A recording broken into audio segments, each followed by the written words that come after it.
Bilim Bakıda kiçik sahibkarlar böyük hədəflər layihəsi reallaşdırılıb. Sosial-iqtisadi yönümlü maarifləndirmə layihəsi 1 iyun Uşaqların Beynəlxalq Müdafiəsi gününə həsr olunub. 4-31 may tarixini əhatə edən layihə Bilim Bakı Mərkəzinin təşkilatçılığı, Paşa Bankın və Yaşad Fondunun dəstəyi ilə baş tutub. Layihə şəhid ailələrinin və Paşa Bank əməkdaşlarının 10-14 yaş arası övladları üçün təşkil edilib və onların sahibkarlıq bacarıqlarının inkişaf etdirilməsini hədəfləyib. Təlimlərə 100 şagird cəlb olunub. Bilim Bakı Mərkəzinin peşəkar təlimçi heyəti tərəfindən keçirilən dərslər zamanı iştirakçılara sahibkarlığın əsasları, struktur və növləri, brendin yaradılması və satış strategiyaları haqqında nəzəri və praktik biliklər verilib.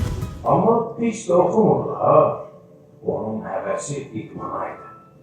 Doğrudan? Hə, neçə dəfə Respublika çempionu olub.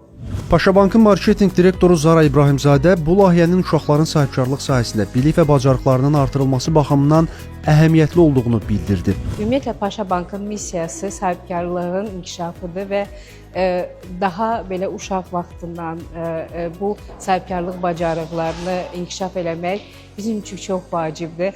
Amma əlbəttə ki, ancaq sahibkarlığın, hansısa səriştələrin inkişafı deyil, həm də uşaqların əylənməsi, yaxşı, xoş bir keyfiyyətli zaman keçirməsi də çox vacibdir.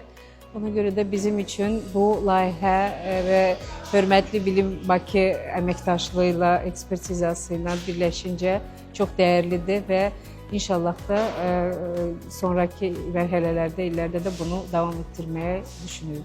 Bilim Bakı Mərkəzinin rəhbəri Ahmet Kösə deyir ki, artıq ikinci dəfə həyata keçirilən bu layihə həm də uşaqların yaradıcılıq, komanda işi və strateji düşüncə qabiliyyətlərinin inkişafına töhfə vermək məqsədi daşıyır. Bir aylık bir tecrübe paylaşımı oldu. Bu tecrübe paylaşımından sonra çocuklarımız kendi logolarını, kendi markalarını oluşturarak ne yapıyorlar? Şirketleşmelerini sağlıyoruz. Ve bu yaşta verirken 10 yaşından itibaren biz bu çocuklarımıza bunu yapıyoruz. Ve bu ikincisi oldu artık. Bilim Bakı olarak küçük sahipler, büyük hedefler layihemiz artık sıradan bir hal değil de geleneksel bir hale dönüşmeye başladı. Birincisi, ikincisi, üçüncüsü ve her yıl artık düzenli olarak düzenleyeceğimiz bir marka. Aslında biz de kendimiz bir brendimizi kendimiz de oluşturmuş olduk çocuklarla birlikte. Uşaqlar təlimlər çərçivəsində komandalar şəklində çalışaraq brendlərini yaradıb, məhsullarına ad, loqo və sloqan təyin ediblər. Komandalar hazırladıkları məhsulları təqdim ediblər və münsiflər heyətinin qiymətləndirilməsi ilə ilk 3 yerin sahibləri müəyyənləşib. Kiçik sahibkarlar böyük hədəflər layihəsində iştirak edən şəhid övladları ilə həm söhbət olub, təəssüratlarını öyrəndik. Və adından da göründüyü kimi kiçik olsaq da böyük hədəflərimiz var. Və biz bugün Lego ilə robotexnikanı birləşdirib bir robot və aksesuarlar yaratdıq. Və bizim robotumuz jürilərin diqqətini çəkdi və bizi birinci yerə apardı. İnşallah gələcəkdə biz bu robotu daha da böyük hədəflərimiz var və bunları daha da yaxşı eləyəcəyik. Yəni yaxşı ki, ikinci yerə layiq görüldü. Yəni əziyyətimiz yerdə qalmadı. Bizim müxtəlif rəsmlərimiz var. Jürilər də bunları bəyəndi. Biz də Politrepəlləri komandası olaraq bu tədbirə rəng qatdıq.